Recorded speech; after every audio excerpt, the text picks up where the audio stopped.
సంతోషంగా కైకేయి మందిరానికి వెళ్ళాడు. ఎంతో ఆనందంగా చెప్దామనుకున్నాడు. కోపగృహంలో ప్రవేశించుంది. వెళ్ళాడు. ఏమిటి ఇలా పడుకున్నావు? మహారాజుని నీకేం కావాలి చెప్పు, ఏదైనా ఇస్తానన్నాడు. 2 వరాలు హఠం చేసింది. ఆశ్చర్యపోయాడు, ఏమిటి ఇంత హఠం చేస్తోందని.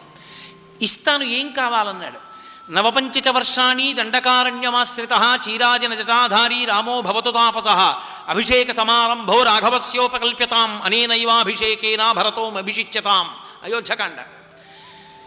దశరథ, యుద్ధంలో కానుకొకప్పుడు నువ్వు నాకు ఇచ్చినటువంటి 2 వరాలు ఉన్నాయి. ఏ ముహూర్తానికి రామచంద్రమూర్తికి పట్టాభిషేకం చేస్తానని సంకల్పం చేశావో అదే ముహూర్తానికి భరతుడికి యవరాజ్య పట్టాభిషేకం చెయ్యాలి. రామచంద్రమూర్తి కాలికి చెప్పులు కూడా వేసుకోకుండా కురుల మీద జిల్లేడు పాలు పోసుకుని సిగ కట్టుకుని దండకారణ్యం పట్టుకుని 14 సంవత్సరముల పాటు అరణ్యవాసం చెయ్యాలి. ఇవి నా 2 వరాలు, ఇస్తావా ఇవ్వాలి?